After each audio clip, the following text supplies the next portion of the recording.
Dua calon presiden, Anies Baswedan dan Ganjar Pranowo, akhir pekan kemarin berkunjung ke rumah Profesor Emil Salim. Usai pertemuan, Anies dan Ganjar mengatakan pertemuan dengan mantan Menteri Lingkungan Hidup dan Kehutanan itu untuk membahas mengenai masa depan Indonesia.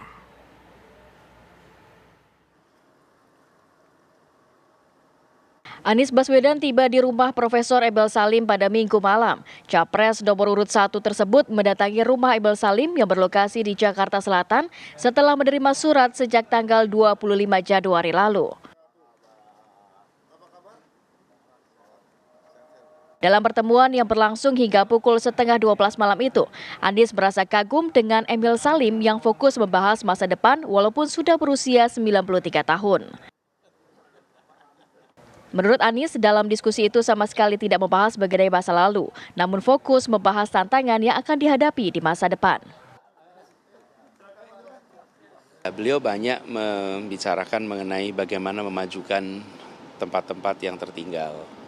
Dan teman-teman sering dengar kan saya bicara tentang indeks pembangunan manusia yang timpang antara Jawa dan luar Jawa. Dan itu juga yang jadi perhatian beliau.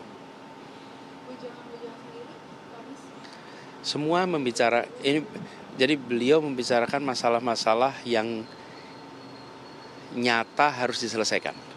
Dan beliau berharap itu jadi perhatian.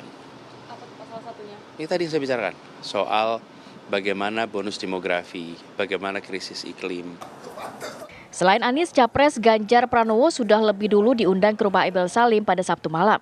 Sama seperti Anies, Ganjar pun juga dikirimi surat oleh Emil Salim sebelum pertemuan. Dalam pertemuan tersebut, Ganjar mendapat banyak masukan dari Emil Salim soal pembangunan Indonesia, terutama untuk memperhatikan masyarakat Indonesia Timur. Menurut Ganjar, Emil Salim berharap muncul pemimpin kuat yang berani mengambil keputusan.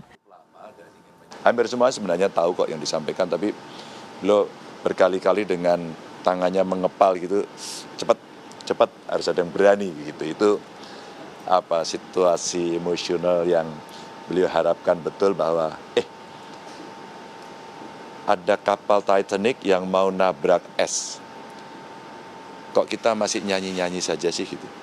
Jadi ini situasi yang beliau gambarkan dengan sangat gampang. Saya kira kita mampu mencerna artinya. Semuanya, yuk. Profesor Emil Salim merupakan mantan menteri di era Soeharto, sekaligus seorang ekonom dan politisi yang pernah menempati sejumlah posisi strategis di pemerintahan. Dari Jakarta, Laura Louis Andi Isworo, TV One mengabarkan.